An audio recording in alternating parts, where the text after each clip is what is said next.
بسم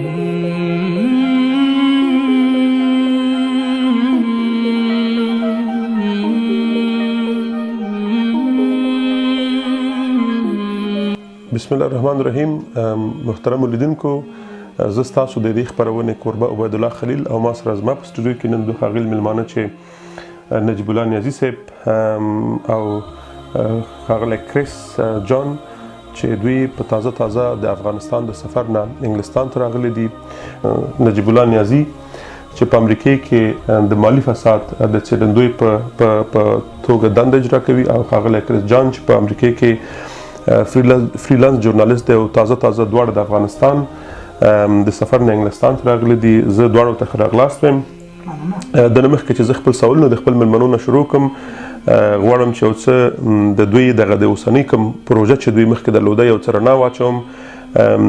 ښاغلي کریس جان او نجیب الله نیازي د افغانستان نه انګلستان ته د سفر موخه چې وه اصلا دغه افغانان چې د افغانستان نه د اروپا په لور باندې راځي او بیا په لاره کې د مختلفو مشکلاتو سره مخ کیږي، په دغه موضوع باندې دوی غوښتل چې یو مستند فلم جوړ کړي او دوی دغه ستونزې هغه افغانانو ته چې په افغانستان کې دي یا هغه ځوانان چې افغانستان نه د اروپا په لور د راتګ قصد لري په دغه باندې یو څه رڼا واچوي تر هغې پورې چې هغه ځوانان د دغه مشکلاتو نه آګاه شي، پوه شي، تر هغې چې که چېرته په آینده کې داسې کوم پلان لري نو د دغه عواقبو نه خبر اوسي.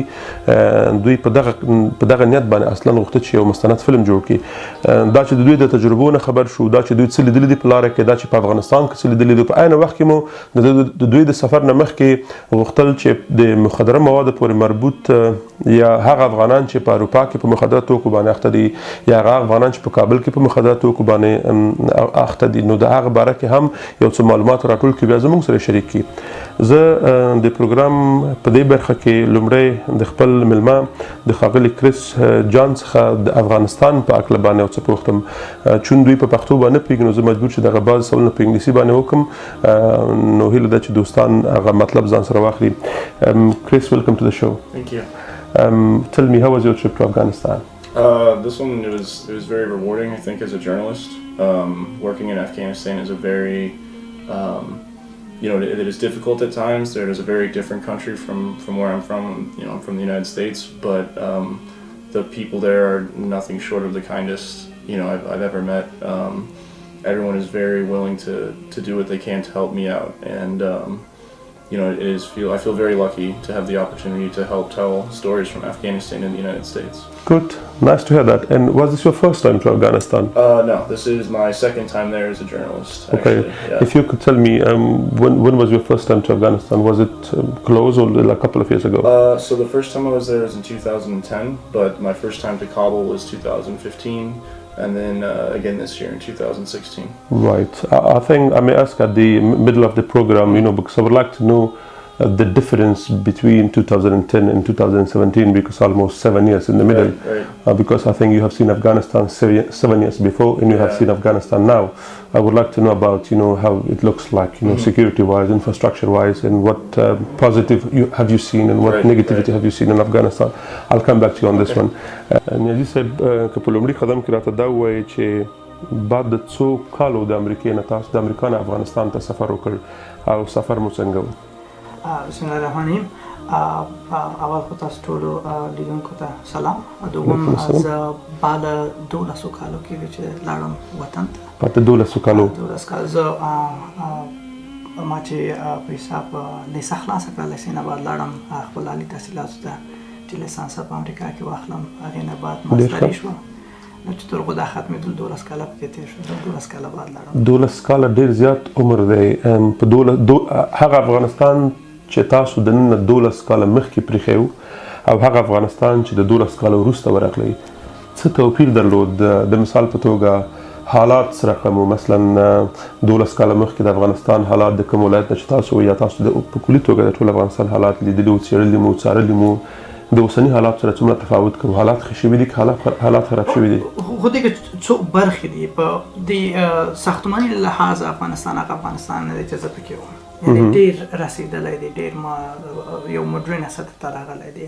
امنیتي له لحاظه په هغه وخت کې چې زه وم افغانستان ډېر خراب شوی د مثال په توګه لکه په هغه وخت کې تاسو مختلف ځایونو ته تللی شو چې اوس نشئ تللی. په افغانستان کې مثال ما ټول ولایتو ته زه خو اصلا د مزار شریف نه مزار شریف نه ته میمنې و هرات و کندهار و داسې هلمند داسې غزني کابل ته او جلال آباد ته داسې ټول ځای ته تلم دا احساس ما نه کوم چې زه مثال په لاره کې څه مشکل ورم. یګانه هراس به چې دا و چې ترافیک حادثه ونه شي چې موټر هغه صحیح سړکونه زموږ جوړ نه وو ولې دا نه و چې مثال زه به ځم یا به مې څوک دری یا به موټر یا به طالبان یا به امنیتي له لحاظه څوک به دې غله وهي. دا مسایل په 2006 کال کې اصلا چې هغه آخري دفعه زه په افغانستان کې هم دا ما سره نه وو دا احساسات. ولې اوس زه چې دوهم هفتې کابل ته لاړم کابل د نن ښار کې تلویزیون غره څنګ کې زه سبا ووتلم چې سبا د افغانستان چې د لمر راخیزې تلویزیون غره باندې ډېرې ښه نما لري ماله چې زه یو څو قطعې عکسونه واخلم چې زه راکوزېدم یو دوه مسله په دغه کته کې ونیولم په حساب غلو زمانه یې بایکونه او شیان اخیستل کامرې را سره وي نو بیا څوک را سره و امنیتي خلک هغه راغلل ما ته پیسې زه وژغورلم په یو حساب.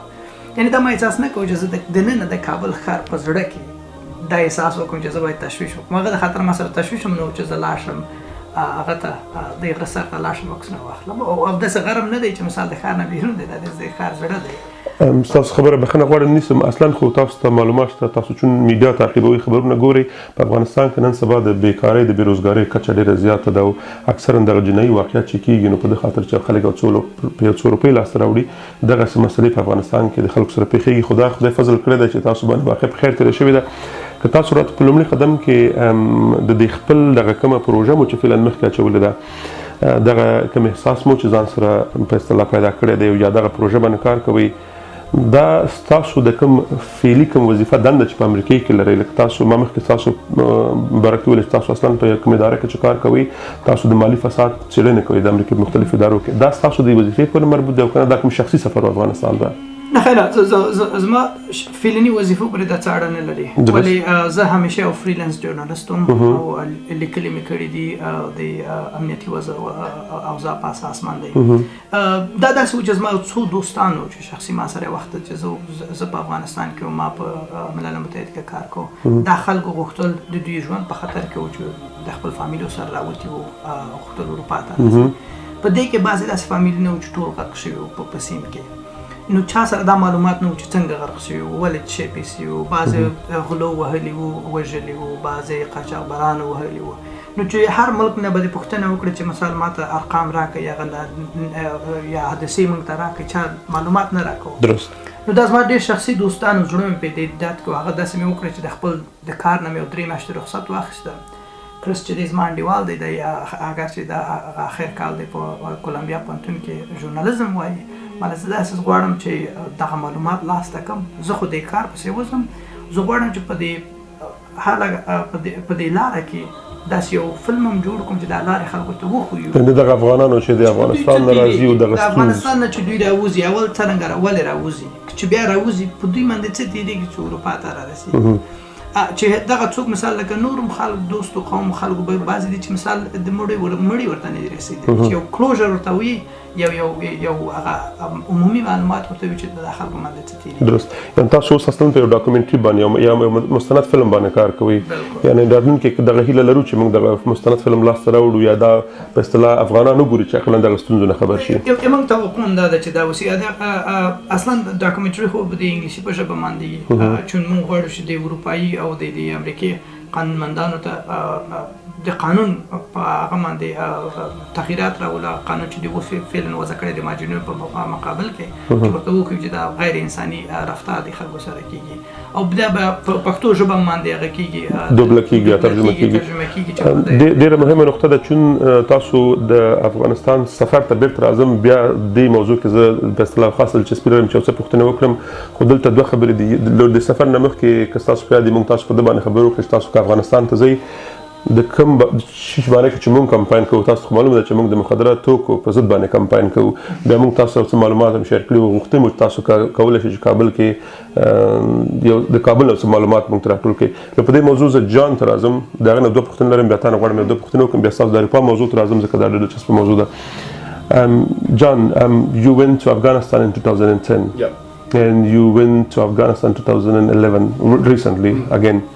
You know that we are doing a campaign against drug in Afghanistan, but you may also know that the drug addiction is increasing in Afghanistan, together with the poppy cultivation and the production of drugs.